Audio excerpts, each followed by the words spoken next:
Hi viewers, మనం వచ్చేసి చదువు ఆనందించు అనేటువంటి లెసన్లో వచ్చేసి మనసుంటే మార్గం ఉంటుంది అనేటువంటిది తమిళ్ మీడియం వచ్చేసి తమిళనాడు గవర్నమెంట్ తెలుగు మీడియము మనము చూస్తూ ఉన్నాము. 5వ తరగతిది. ఇక్కడ చూడండి, ఆ పాపకు వచ్చేసి చేతులు లేవు, అయినా కానీ కాళ్ళతో రాసి చదువుకుంటుంది చూడండి. సో ఇలాంటి వాళ్ళని వచ్చేసి ఎంత గౌరవించాలో చెప్పనవసరం లేదనమాట. ఇలాంటి వాళ్ళు చాలా ఛాలెంజింగ్గా ఉంటుందన్నమాట. మనకు రెండు చేతులు కట్టేసో లేకపోతే కళ్ళని కట్టేస్తేనే మనకు ఏమీ కనిపించదు. ఇలాంటి వాళ్ళు ఎంత ఆత్మధైర్యంతో ముందుకు వెళ్తున్నారో చూడండి. అన్ని అవయవాలు సరిగ్గా ఉన్నవారు కూడా చేయలేని పనులు ఎన్నో ఉన్నాయి. మరి చేతులు లేని వారు ఏం చేయగలరు అని అనుకుంటాం. కానీ చేతులు లేకున్నా పట్టుదలతో తాను అనుకున్నది సాధించింది ఆమె. మనసుంటే మార్గం ఉంటుంది. ఆమె పట్టుదల ఆత్మవిశ్వాసం ముందు ఆ దేవుడైనా తలవంచాల్సిందే. అంటే పట్టుదల ఉంటే దేన్నైనా సాధించగలుగుతామన్నమాట. సో అలాంటి దానికి ఒక నిదర్శనము. ఇంతకు ఎవరామె, ఏం చేసింది? పాఠం చదివి తెలుసుకోండి. తిరువళ్ళూరు 29/5/2019. తర్వాత, ప్రియమైన లక్ష్మి, ఎలా ఉన్నావు? ఇక్కడ మేమంతా క్షేమము. నీకు గుర్తుందా, మేము తమిళనాడు రాకముందు గుజరాత్లోని సూరత్లో ఉండేవాళ్ళం. మొన్న దసరా సెలవులకు మా ఊరు వెళ్ళాం. అదే రాజ్కోట్ గ్రామానికి. అక్కడ మా నాన్నమ్మ ఉంది. సాయంత్రం అయ్యేసరికి స్నేహితులం అందరము కలిసాము. కాలనీలోని పిల్లలము అంతా మట్టిలో గీతలు గీసి కుంటుడు ఆటలు, కొబ్బరాకులతో పీకలు చేసి పీపీ ఊదడాలు, పరిగెడుతూ నేలబండ, దాగుడు మూతలు, ఇలా రకరకాల ఆటలు ఆడాము. జ్యోత్స్న కూడా మాతో కలిసి ఆడేది. మేము పాటలు పాడితే మాతో కలిసి పాడేది. తాడాట, బంతాట వంటి ఆటలు ఆడేటప్పుడు మాత్రం ఒక పక్కగా కూర్చునేది. నీకు జ్యోత్స్న గురించి చెప్పలేదు కదా. మా స్నేహితురాలు జ్యోత్స్న మనందరిలా కాదు, చాలా ప్రత్యేకమైనటువంటి నేస్తము. ఎందుకో తెలుసా, తనకు చేతులు లేవు, అయితేనేం కాళ్ళు మాత్రము బాగా పనిచేస్తాయి. జ్యోత్స్నకు చాలా పట్టుదల.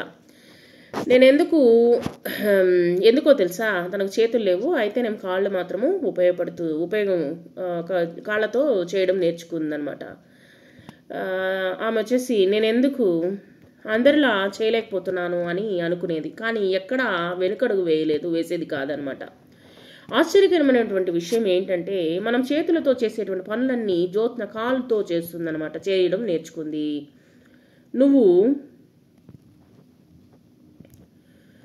జ్యోత్స్నను చూస్తే ఆశ్చర్యపోతావు. జ్యోత్స్న బియ్యంలో రాళ్ళు ఏరడము, ఇతరులకు తలదువ్వడము, కూరగాయలు తరగడము, బట్టలు ఉతకడము, పలక మీద రాయడము వంటి పనులన్నీ కాళ్ళతో చేస్తుంది అమ్మాయి. జ్యోత్స్న ఇలా 10వ తరగతి వరకు చదివింది. జ్యోత్స్నలో ఉన్నటువంటి పట్టుదల నాకు నచ్చింది. ఏది చేయాలనుకుంటే అది నేర్చుకునేందుకు విడిచిపెట్టలేదు. ఏదైనా సరే చేసేదనమాట కాలుతోనే. జ్యోత్స్న ఇంట్లో వాళ్ళు అమ్మ, అక్క రకరకాల కుట్లు, అల్లికలు చేసేవారు. వాళ్ళు చేసినటువంటి పనులను జ్యోత్స్న చాలా శ్రద్ధగా గమనించేది. ఎప్పుడు నేర్చుకుందో తెలియదు కానీ జ్యోత్స్న కూడా సూది పట్టుకుంది. అందంగా బట్టలపై డిజైన్లు కుట్టేదనమాట. బట్టల మీద అందంగా ఎంబ్రాయిడరీ చేయడము అంత తేలిక పని కాదు. కానీ మనసుంటే మార్గం ఉంటుంది కదా. ఆమె పట్టుదల, ఆత్మవిశ్వాసం చాలా గొప్పది. సో కాబట్టి ఆత్మవిశ్వాసం అనేటువంటిది చాలా ముఖ్యము, పట్టుదల అనేటువంటిది ముఖ్యము. ఈ రెండు ఉన్నట్లయితే దేన్నైనా మనము సాధించగలుగుతాము అనేటువంటి దానికోసంగా ఈ యొక్క కథని ప్రతి ఒక్కరూ తెలుసుకోవాలి. చాలా తక్కువ కాలంలోనే జ్యోత్స్న ఊళ్ళోనే గొప్ప ఎంబ్రాయిడరీ కళాకారిణి అయిందనమాట. ఏ దుస్తులకు ఎటువంటి దారాలు, పూసలు వాడాలో ఆమెకు తెలిసినంతగా ఎవరికి తెలియదు. ఆమె తయారు చేసినవన్నీ ప్రదర్శనలో పెట్టారు. మా ఊళ్ళోనే కాక లక్నో, బెంగాల్లో కూడా ఆమె కుట్లు, అల్లికలు, ఎంబ్రాయిడరీలు చేసినటువంటి బట్టలను అమ్మడం అయ్యేవి. సో వాటికి మంచి గిరాకీ ఉండేది. సాంప్రదాయ డిజైన్లకు ఆధునికతను జత చేసి ఆమె పనితనాన్ని అందరూ మెచ్చుకునేవాళ్ళు అనమాట. జ్యోత్స్న కాళ్లకు అసలు అలసట అనేటువంటిది ఉండదు. ఆమె కాళ్ళు ఆగవు, ఏదో ఒక పని చేస్తూనే ఉంటాయి. ఆమె ఎదుగుదలకు సహకరిస్తూ ఉంటాయి. నిజంగా జ్యోత్స్న వంటి మిత్రురాలు నాకు ఉండడము చాలా గర్వంగా అనిపిస్తుంది. నాకు అన్నీ బాగున్నా నేను జ్యోత్స్న వలె పేరు సంపాదించలేదు కదా. ఈసారి ఆమెను మన ఊరికి తీసుకుని వస్తాను. మీకు అందరికీ పరిచయం చేస్తాను. మనం ఆమెను చూసి ఎంతో నేర్చుకోవాలి. మన స్నేహితులందరినీ అడిగానని చెప్పు. మీ అమ్మ నాన్నలకు నా నమస్కారాలు చెప్పు. తొందరలో కలుసుకుందాము. ఇట్లు మీ శాంతి.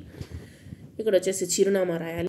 లక్ష్మి, తండ్రి పేరు శ్రీనివాసు, శివాలయం వీధి, విల్లివాక్కము, చెన్నై అనమాట, 49. ఆ అమ్మాయి వేసినటువంటి చీరలు, డిజైన్లు